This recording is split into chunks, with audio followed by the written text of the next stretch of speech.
नमस्कार, स्वागत है आपका और मैं हूं आपके साथ सपना दीपक मदेशिया। बुलेटिन का आगाज करेंगे।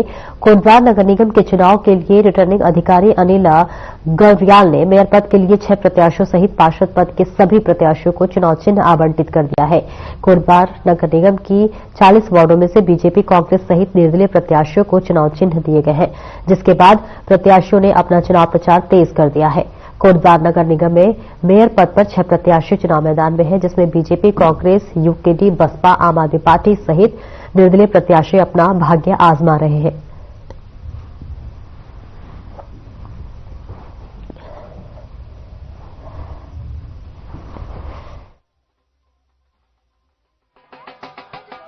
वर्तमान में नाम वापसी के उपरांत हमारे नगर निगम कोटद्वार में जो मेयर पद के प्रत्याशी हैं वो 6 लोग हैं, जिनका अभी प्रतीक चिन्ह आवंटन हो चुका है आज। और चुनाव व्यवस्था के दृष्टिगत हम लोगों ने समस्त प्रत्याशियों से और उनके जो इलेक्शन एजेंट होते हैं उनसे भी मीटिंग कर ली गई है। उनको किस तरह से अपने जितने भी खर्चे हैं उनका ब्यौरा किस तरह से उनको प्रदर्शित करना है वो बता दिया गया है और आचार संहिता के अनुपालन के लिए उनको निर्देश दिए गए हैं।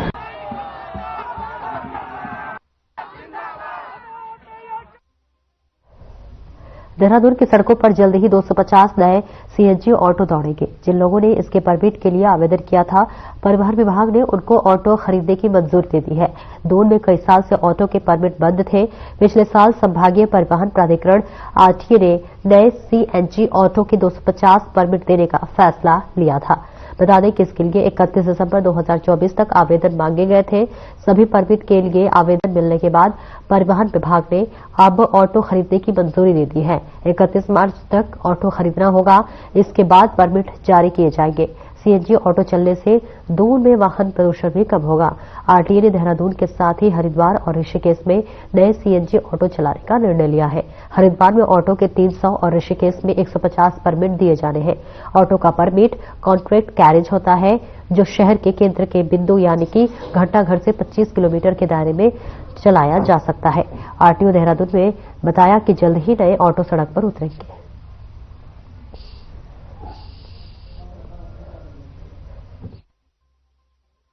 के अंदर है, एक तो एनजीटी ने भी हमें निर्देशित किया हुआ है कि जो ये डीजल से संचालित वाहन है, चाहे वो पुरानी बसेस हो, चाहे वो 500 के लगभग विक्रम हो या ऐसे लगभग 2500 ऑटो हो जो डीजल से चल रहे हैं, इनको परिवर्तित किया जाए सीएनजी के अंतर्गत। इसके अलावा जो भारी क्षेत्र है, आरटीए ने इस पर भी निर्णय लिया गया, भारी क्षेत्र है जहां पर कि कोई भी आने जाने की सुविधा प्रॉपर उपलब्ध नहीं है, वहां के बेरोजगार लोगों को ऑटो का परमिट दिया जाए और वो लोग सीएनजी के माध्यम से ऑटो का संचालन कर सके।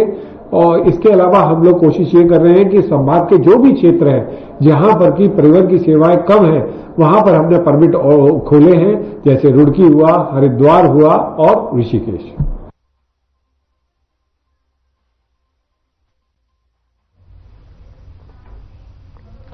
और प्रदेश में मानसून सीजन के बाद अब तक सूखा होने के चलते बारिश की सामान्य मात्रा में कमी देखी जा रही थी, लेकिन हाल ही में बारिश के बाद इस सीजन की बारिश से कुछ बढ़ोतरी देखने को मिली है, जिसको लेकर मौसम वैज्ञानिक रोहित थापलियाल का कहना है कि पूर्व में बारिश न होने के चलते जो है डिपार्चर -90% तक पहुंच गया था, लेकिन हाल ही में हुई वर्षा के चलते अब माइनस से 32% है।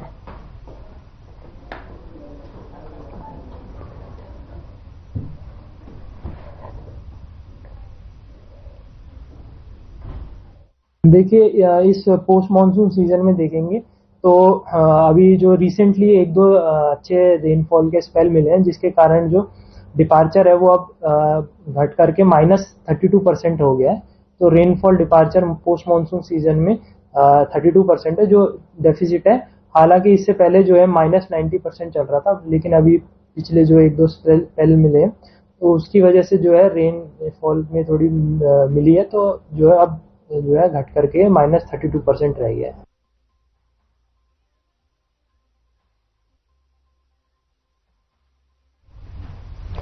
उत्तराखंड में आपदा प्रबंधन विभाग लगातार प्रशिक्षण कार्य में जुटा हुआ है। प्रदेश के आपदा प्रबंधन सचिव विनोद कुमार सुमन ने इसको लेकर कहा कि हमारा प्रयास है कि त्वरित रिस्पांस करते हुए आपदा प्रभावितों तक प्रशासन पहुंचे और उन्हें हर संभव सुविधा मुहैया कराई जाए। साथ ही उन्होंने कहा कि हमारा प्रयास है कि सभी लोगों को इस दिशा में प्रशिक्षित किया जाए, खासतौर पर जो क्षेत्र आपदाग्रस्त क्षेत्रों की गिनती में आते हैं। उनके अलावा आपदा जैसी स्थितियों से निपटने के लिए जिन उपकरणों की जरूरत होती है उन उपकरणों को भी दुरुस्त किया जा रहा है और नए उपकरणों की खरीदारी के लिए संबंधित जिला प्रशासन से कहा गया है।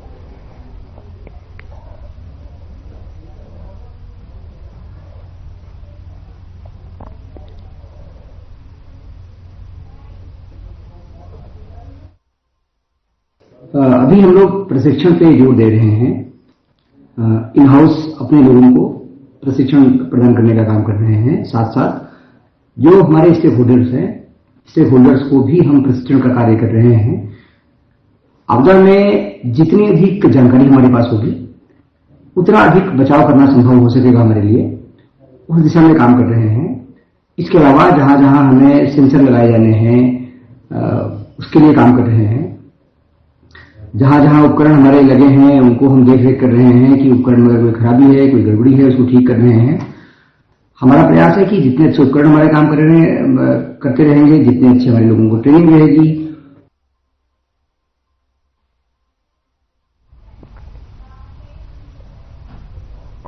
और राजधानी के प्रमुख सरकारी हॉस्पिटल, दून मेडिकल कॉलेज, चिकित्सालय की पार्किंग की व्यवस्था कोई ठीक नहीं है। ये रोज की समस्या बन गई है। स्थिति यह है कि मरीज की तादाद बढ़ने पर यहां पर वाहन खड़े करते तक भी जगह नहीं मिलती है।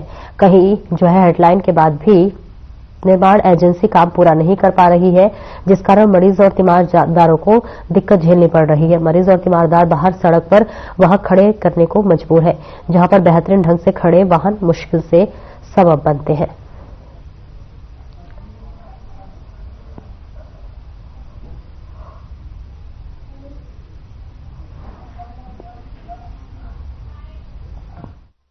मैं बोलना चाहूंगा कि जो हमारी पार्किंग है वो स्पेस बहुत लिमिटेड है।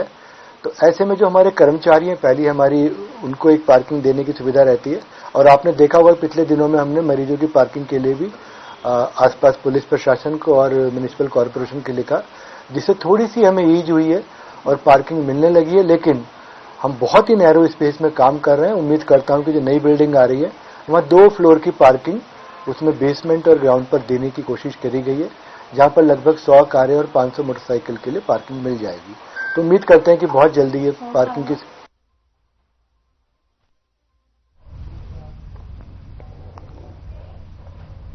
रुद्रपुर कोतवाली क्षेत्र के भदईपुरा में दबंगों ने युवकों के घर से घुसकर मारपीट और पथराव कर दिया। आरोप है कि इस दौरान तलवार से भी हमला और फायरिंग की गई है।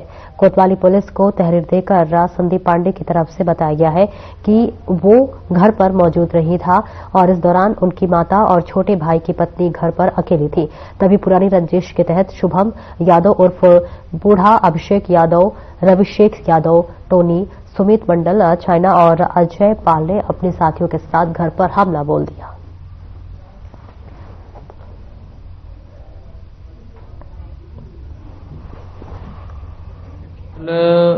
सायंकाल में एक झगड़े की सूचना प्राप्त हुई थी 112 में, और उसमें मौके पे हमने पुलिस फोर्स को भेजा था। तो झगड़ा पाया गया था और अभी कुछ वीडियो फुटेज भी प्राप्त हुए हैं उसके, और उनकी वीडियो फुटेज की जांच करी जा रही है। और अभी वादी ने भी कोई अभी तहरीर नहीं दी है। जैसे ही देते हैं तो और वीडियो को उसका समीक्षा करके उस आधार पर कार्रवाई करी जाएगी।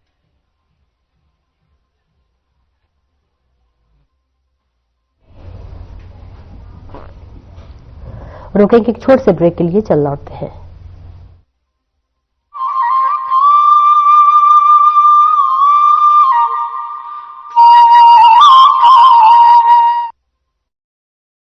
देवभूमि उत्तराखंड अब खेल भूमि बनने को है तैयार। पहली बार राष्ट्रीय खेलों के आयोजन से उत्तराखंड बनाएगा नई पहचान। 28 जनवरी से 14 फरवरी 2025 तक आयोजित होने वाले नेशनल गेम्स की तेजस्विनी मशाल और शुभंकर मौली देश भर के खेल प्रेमियों को लुभा रहा है। इस ऐतिहासिक अवसर को सफल बनाने के लिए राज्य में खेलों का बेहतरीन इंफ्रास्ट्रक्चर तैयार किया गया है, जहां प्रदेश के खिलाड़ी जमकर पसीना बहा रहे हैं। और 30वें राष्ट्रीय खेलों में एथलेटिक्स, हॉकी, साइकिलिंग जैसे 35 से ज्यादा खेलों में देश भर के करीब 10,000 खिलाड़ी अपना हुनर दिखाएंगे।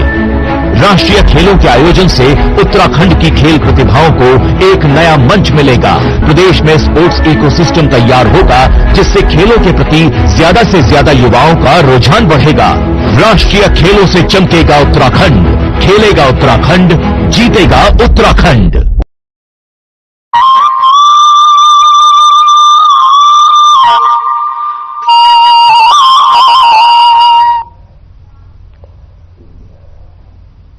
और ब्रेक के बाद एक बार फिर से स्वागत है आपका। खबरों में आगे बढ़ेंगे। देहरादून पुलिस ने यातायात का उल्लंघन करने वालों के लिए एक विशेष अभियान चलाया था। बता दें कि इस अभियान में युवाओं द्वारा यातायात का उल्लंघन करने पर पुलिस ने उनके अभिभावकों से बात की और कानूनी चालान की कार्रवाई भी की गई है। इसको लेकर आपको बता दें कि देहरादून पुलिस जो है अधीक्षक अजय सिंह ने बताया कि अक्सर देखा जाता है कि युवा द्वारा यातायात के नियमों का उल्लंघन किया जाता है, जिसकी देखरेख के लिए एक महीने में देहरादून में पुलिस ने 6,448 युवाओं के अभिभावकों परिजनों से बात कर उनकी शिकायत की है। साथ ही यातायात के उल्लंघन करने पर कानूनी कार्रवाई भी की गई है।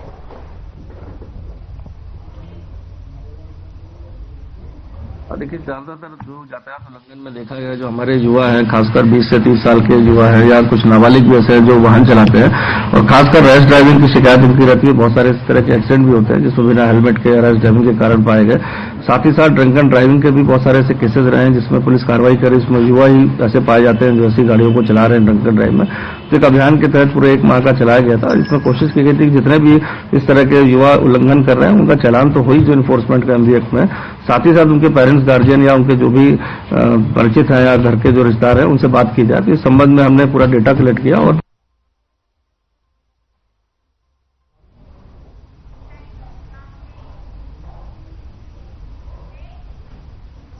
बढ़ते साइबर अपराध को लेकर साइबर क्राइम पुलिस लगातार कार्रवाई करती हुई नजर आ रही है। ऐसा ही एक मामला सामने आया है, जहां 2024 में देहरादून निवासी एक पंडित के साथ नौकरी का झांसा देकर एक पीड़ित के साथ नौकरी का झांसा देकर लगभग 23 लाख की साइबर धोखाधड़ी की गई है। इसको लेकर आज एसटीएफ के वरिष्ठ पुलिस अधीक्षक नवनीत सिंह द्वारा प्रेस कॉन्फ्रेंस कर जानकारी दी गई। उन्होंने बताया कि जून 2024 में पीड़ित द्वारा जो है नौकरी के लिए ऑनलाइन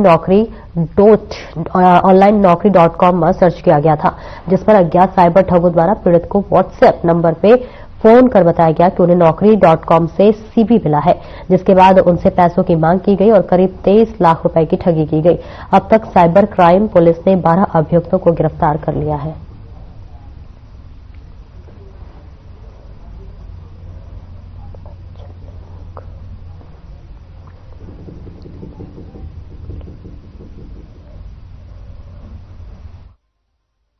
ये नौकरी.com पर नौकरी लगाने के नाम पर देहरादून के एक व्यक्ति से 22,90,000 लगभग 23 लाख की जो ठगी की गई, उस संबंध में 2 लोग अरेस्ट हुए हैं और 4 लोगों को 41 से CRPC का नोटिस दिया गया है और ये मुकदमा जून 2024 में लिखा गया था। इसमें टोटल 12 लोगों के खिलाफ अब तक कार्रवाई हो चुकी है। अभी जो 2 लोग अरेस्ट हुए हैं इनकी कस्टडी से 2 लैपटॉप, राउटर्स और 17 मोबाइल फोन और दर्जनों सिम जो है बरामद किए गए। इनकी एनालिसिस कर रहे हैं हम।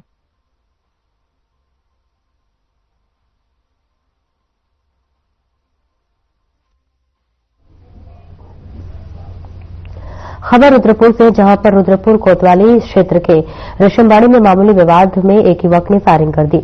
वहीं सूचना मिलते ही पुलिस ने जांच शुरू कर दी है। पुलिस की दी गई तहरीर में रविपुत्र मुन्नी लाल के द्वारा बताया जाता है कि मोहल्ले के ही रहने वाले लक्ष्मण लाल और जगदीश गुप्ता ने जागरण के पैसे को लेकर झगड़ा कर लिया।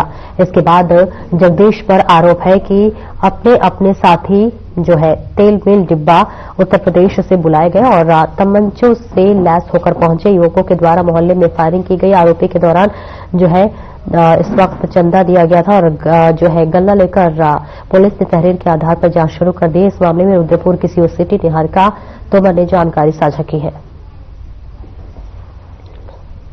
प्राप्त हुई थी कि जो हमारे रेशमबाड़ी क्षेत्र है वहां पर किसी के द्वारा हवाई फायरिंग की गई है। जब मौके पर पुलिस पहुंची और जांच की गई तो एक व्यक्ति द्वारा तहरीर दी गई जिसमें उनके द्वारा बताया गया कि उनका अपनी रिश्तेदारी में किसी से लेन देन का मसला चल रहा था, जिसको लेके दोनों में बहस हुई और प्रतिवादी द्वारा हवाई फायरिंग की गई। हमारे द्वारा तहरीर प्राप्त की गई रात को ही और उसमें मुकदमा दर्ज किया गया है और जो भी आरोपी हैं उनकी तलाश पुलिस द्वारा जारी है और जल्दी गिरफ्तारी की जाएगी।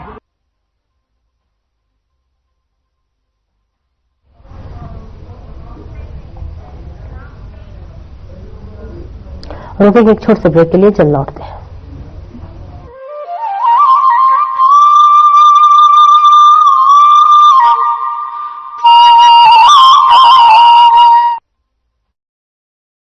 देवभूमि उत्तराखंड हर वर्ष गर्मियों के महीनों में लाखों चारधाम यात्रियों और श्रद्धालुओं का स्वागत करती है। सर्दियों में धामों के कपाट बंद हो जाते हैं, लेकिन इस दौरान भी चार धामों की पूजा अर्चना उनके शीतकालीन प्रवासों में अनवरत की जाती है, जहां बड़ी संख्या में तीर्थयात्री दर्शन के लिए आते हैं। उखी मठ के ओंकारेश्वर मंदिर में बाबा केदारनाथ, पांडुकेश्वर के योगध्यान बद्री मंदिर में बद्री विशाल जी, खरसाली के यमुना मंदिर में मां यमुना और मुखबा के मुखी मठ मंदिर में मां गंगा का शीतकालीन प्रवास होता है। चार धाम के साथ साथ कार्तिक स्वामी, महासु देवता, मां हाट काली, जागेश्वर धाम, नैना देवी, कैची धाम सहित बहुत से धार्मिक पौराणिक महत्व के मंदिर हैं, जहां प्रतिवर्ष लाखों श्रद्धालु हर मौसम में शीश नवाने आते हैं। आइए आप भी इन सर्दियों में उत्तराखंड में आध्यात्म और पर्यटन का आनंद उठाइए। जो लोग घुटने के दर्द से परेशान हैं और घुटने का ऑपरेशन करवाना चाहते हैं, गैप आ चुका है, ग्रीस कम है, चलने फिरने में दिक्कत आ रही है, सीढ़ी नहीं चढ़ सकते, वो लोग मात्र 3 दिन हरि कृपा रामबाण तेल का इस्तेमाल करें। तरह तरह की मेडिसिन खाकर या फिर तरह तरह के तेल इस्तेमाल कर आप लोग थक चुके हैं। 3 दिन हरि कृपा रामबाण तेल का इस्तेमाल करने से हर ऑपरेशन से बचा जा सकता है। अब घुटने बदलवाने की जरूरत नहीं, 3 दिन हरि कृपा रामबाण तेल का इस्तेमाल करें और बड़े से बड़े ऑपरेशन से बचें।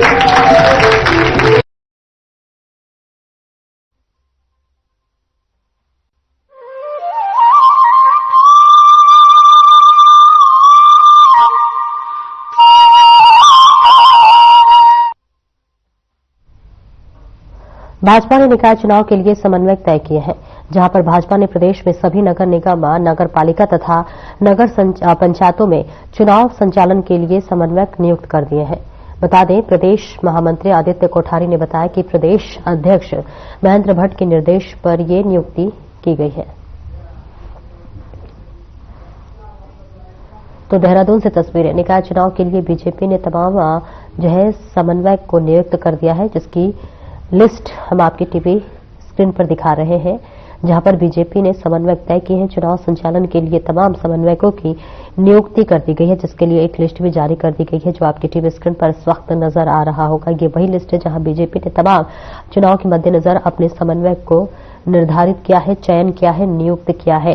बता दें, निकट निकाय चुनाव के लिए लगातार सरगर्मियां बढ़ती हुई नजर आ रही है और इस बीच चुनाव संचालन के लिए समन्वयकों की नियुक्ति भी कर दी गई है। बीजेपी की तरफ से तमाम लोगों को बड़ी जिम्मेदारियां दी गई है, जहां पर समन्वयकों की नियुक्ति कर दी गई है और जो भी संचालन किए जा रहे जो भी समन्वयक है, उनकी एक पूरी फहरिस्त है, पूरी लिस्ट है, जो कि इस वक्त आपकी टीवी स्क्रीन पर फ्लैश हो रहा है। तो तस्वीरें दिखा रहे हैं, जहां देहरादून में नगर निकाय चुनाव को लेकर अब लगातार तैयारियां हैं वो लगभग पूरी हो चुकी है और अब लगातार जो पार्टी है वो सभी एक जीत का दावा कर रही है। और इस बीच आपको बता दें, बीजेपी ने चुनाव के मद्देनजर अपने तमाम समन्वयक को भी नियुक्ति कर दी है, जिसके नाम इस वक्त हम आपको दिखा रहे हैं। तमाम इसमें वो महत्वपूर्ण नाम है जिन्हें ये जिम्मेदारी दी गई है। निकाय चुनाव को लेकर बीजेपी अब पूरे फुल मोड में नजर आ रही है।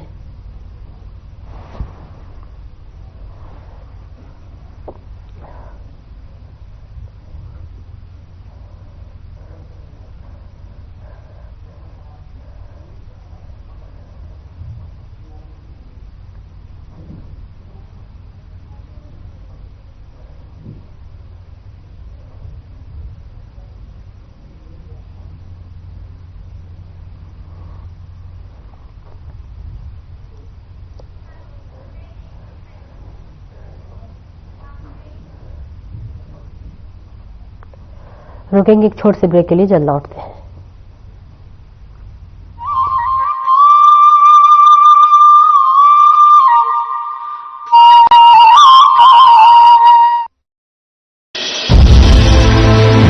टूरिज्म का बेहतरीन केंद्र है उत्तराखंड। जहां नजर उठाएं प्राकृतिक सौंदर्य ही पाएं।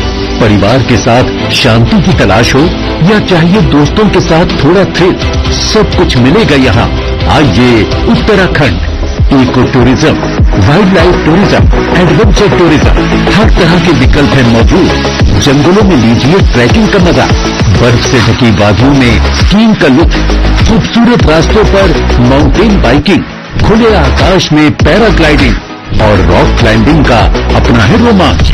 मशहूर टूरिस्ट स्पॉट्स के साथ साथ प्रकृति की गोद में बसे हजारों होम स्टे में मिलता है स्थानीय संस्कृति और पारंपरिक जीवन शैली से रूबरू होने का मौका। उत्तराखंड में हर अनुभव, हर गुजरा पल जिंदगी भर की यादें बन जाता है। आप भी उत्तराखंड में पर्यटन का आनंद उठाइए। आइए उत्तराखंड।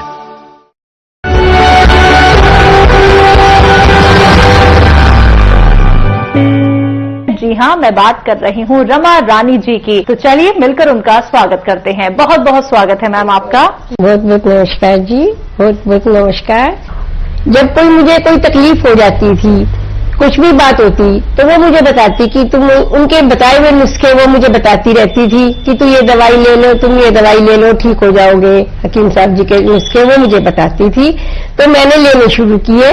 तो जो मेरी जो प्रॉब्लम होती थी, मैंने सबसे पहले अपने ऊपर ही आजमाए। मेरे भी पेट में इन्फेक्शन रहता था, तो मैंने इनका जैतून का सिरका 1 साल लिया है, मुझे बहुत आराम मिला है। जो लोग सिरका नहीं लेना चाहते, वो कोई कहता है कि खट्टा है या भी ठंडा रहता है, तो जैतूनी नमक भी ले सकते हैं। सोडे के साथ वो जैतूनी नमक और सोडा बना के ले सकते हैं, उनको भी बहुत आराम मिलेगा। तो वो उनको दवाई मंगा सकते हैं। जब मैंने अपने ऊपर आजमाया तो मैं ठीक हो गई।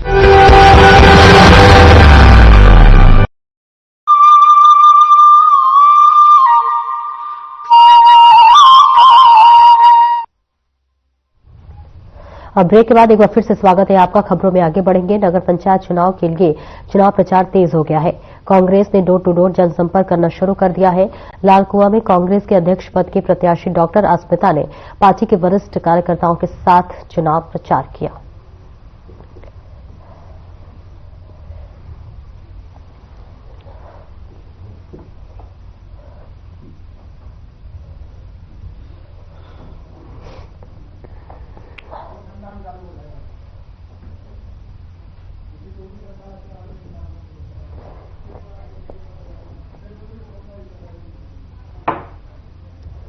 ये अनुरोध है कि कांग्रेस को जिताइए। और जैसे कि हमारे हाईकमान ने टिकट डॉक्टर अस्मिता जी को दिया है, एक बहुत पूर्व हमारे जो यहाँ के चेयरमैन रहे रामदेव मिश्रा जी की बहू है। पहली बात तो इसकी जो समस्या है लालकुआं की, वो पहली अच्छी तरह जानते हैं, पहली बात जानते हैं कि हमारे वहाँ क्या होना है।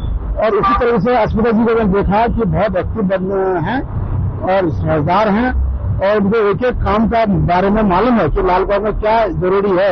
हम जो है एक बहुत ही अच्छे वोटों से हम यहाँ पर जीत दर्ज करेंगे, क्योंकि जो हमारी यहाँ पर कैंडिडेट है डॉक्टर अस्मिता मिश्रा, वो डेंटिस्ट हैं, डॉक्टर हैं और बहुत पढ़ी लिखी है। सारे कैंडिडेटों में अगर आप कंपेरिजन करेंगे तो उनसे बढ़िया कोई कैंडिडेट नहीं होगा। दूसरी महिलाएं हैं और सबसे बड़ी बात है कि वो पूर्व में हमारे चेयरमैन रहे रामभाई मिश्रा जी की बहू है। रामभाई मिश्रा जी जिन्होंने इस क्षेत्र के लिए, इस लालकुआं नगर पंचायत के लिए बहुत कुछ किया। जनसंपर्क में मेन बाजार में हम गए, सारे लोग थे, कांग्रेस के कार्यकर्ता, सब सम्मानित लोग जनता के बीच में गए, बहुत ही स्नेह मिला। और मेरी जो मेन जो मुद्दे रहेंगे वो सबसे पहला रहेगा मालिकाना हक लोगों को दिलवाना। 2016 में इसका अध्यादेश आ चुका था कांग्रेस सरकार द्वारा, बट बीजेपी ने इसको अभी तक लागू नहीं करवाया है। तो उस पर हम काम करेंगे। जैसे ही चेयरमैन बनेंगे इस पे सबसे पहले हम इस पे जल्दी से ही इसको बढ़ाएंगे आगे।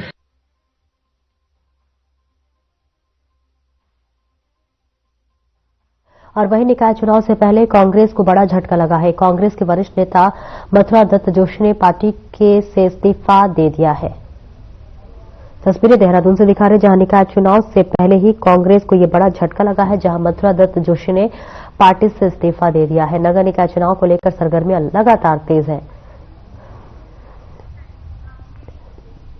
निकाय चुनाव में कांग्रेस को बड़ा झटका लगा है, जहां पर कांग्रेस के प्रदेश उपाध्यक्ष संगठन मथुरा दत्त जोशी ने कांग्रेस से इस्तीफा देकर बीजेपी में शामिल हो गए, तो वहीं मुख्यमंत्री पुष्कर सिंह धामी और बीजेपी प्रदेश अध्यक्ष महेंद्र भट्ट ने इन्हें पार्टी की सदस्यता दिलाई है। मथुरा दत्त जोशी के साथ साथ हरीश रावत के करीबी बिट्टू कर्नाटक ने भी जो है बीजेपी का दामन थाम लिया है। दोनों ही नेताओं ने अपनी अनदेखी का आरोप लगाकर कांग्रेस छोड़ी थी।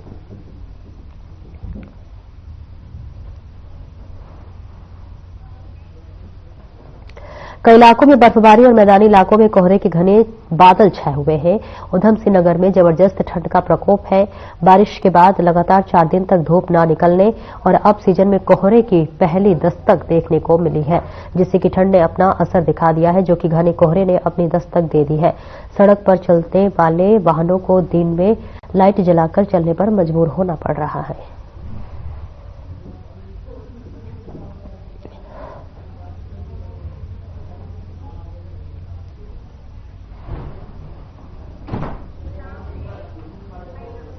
फिलहाल इस बुलेटिन में इतना ही। नमस्कार।